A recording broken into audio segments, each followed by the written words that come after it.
வணக்கம் நண்பா. இது உங்கள் ரெஸ்லிங் ஃபேமிலி 2.0. இன்னைக்கு இந்த வீடியோவில் பார்க்க போகிறது எதை பற்றி அப்படின்னா, இப்போ நடந்து முடிஞ்ச நைட் ஆஃப் சாம்பியனில் வந்து ஜான்சனா விசஸ் சிஎம் பங்கோட மேட்ச் வந்து எப்படி இருந்துச்சு அப்படிங்கிறதையும் பார்க்கலாம். அது இல்லாமல் சிஎம் பங்கோட தோல்விக்கான காரணம் என்ன, அது இல்லாமல் நம்மளுடைய ஜான்சனாவோட உண்மையான வின் பண்ணதுக்கான காரணம் என்ன அப்படிங்கிறத பற்றியும் டீட்டெயிலாக இந்த வீடியோவில் பார்க்கலாம். அது இல்லாமல் நம்மளுடைய செத்தரோன்ஸோட அந்த ஒரு கேஷின் இருந்துச்சு, அது எதுக்கு கேஷின் ஆகலை அப்படிங்கிறத பற்றி ஃபுல்லான ஒரு விளக்கத்தை வந்து இந்த வீடியோ நம்ம பார்க்கலாம்.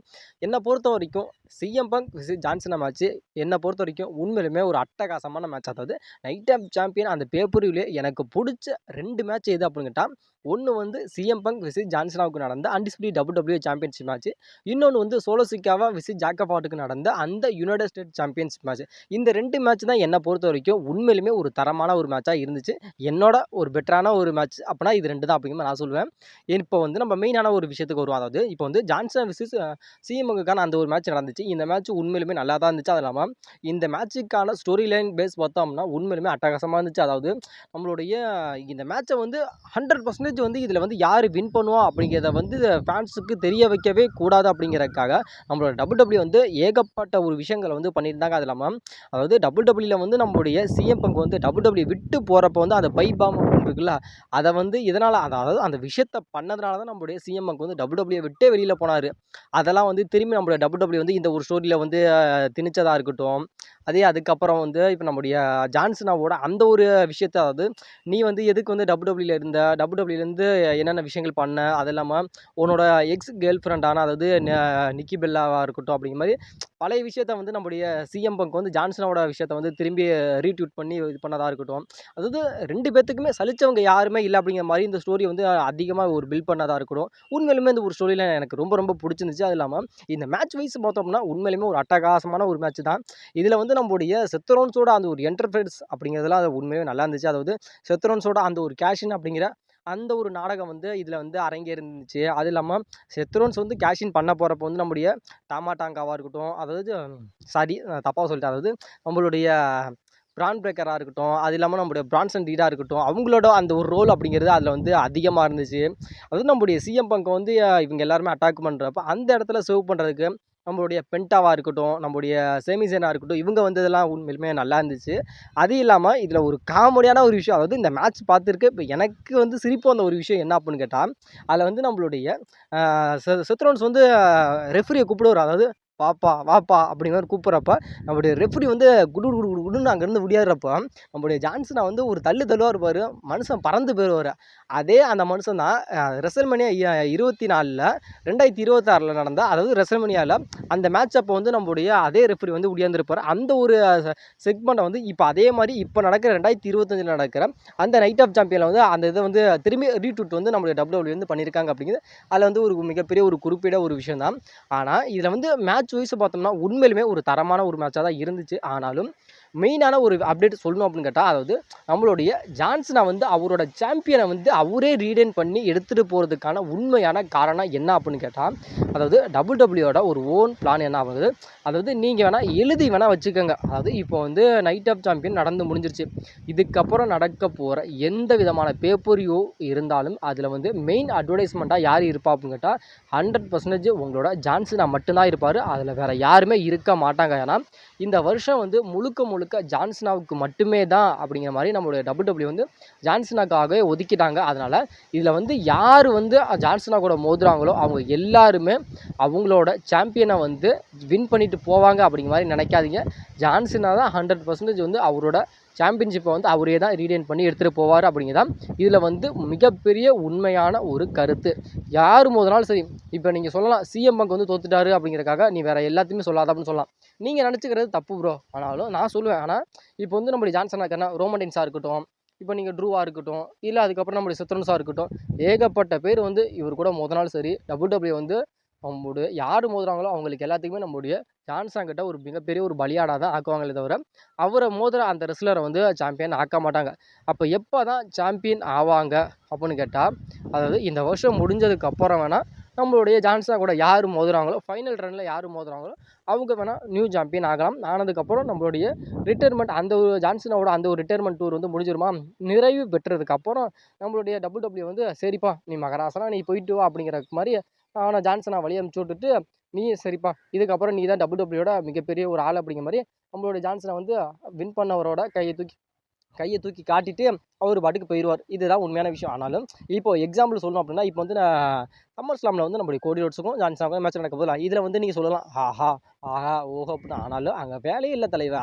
யார் அங்கே வின் பண்ணுவா அப்படின்னா இப்போ திரும்பி அகைன் மோதினார்ல கொடி அவர் வின் பண்ணுவாரான்ட்டா வின் பண்ண மாட்டார். திரும்பி நம்மளுடைய ஜான்சனை தான் வின் பண்ணிட்டு போவார். அதனால ஜான்சனோட ஒரு வெற்றிக்கு காரணம் என்ன அப்படின்ட்டா இந்த வருஷம் ஃபுல்லாகவே இவருக்கு தான் அப்படிங்கிற மாதிரி ஒதுக்கிட்டாங்க. அதனால வேற யார் வின் பண்ணாலும் சரி அது யார் அந்த இடத்துல வந்து அவர் கூட ஜான்சன் கூட மோதினாலும் சரி அவர் வந்து வெற்றி பெறதுக்கான வாய்ப்பு அப்படிங்கிறது கொஞ்சம் கூட கிடையவே கிடையாது. இப்போ இவரோட சாப்டர் முடிஞ்சிச்சு. நம்மளோட செத்ரோன்ஸ் பக்கம் வந்துடலாம் அப்படின்னு கேட்டால் செத்ரோன்ஸ் வந்து எப்போ தாண்டா கேஷின் பண்ணுவார் அப்படின்னா அவர் வந்து கேஷின் பண்ணுறதுக்கான வாய்ப்பு அப்படிங்கிறது கொஞ்சம் கூட கிடையாது.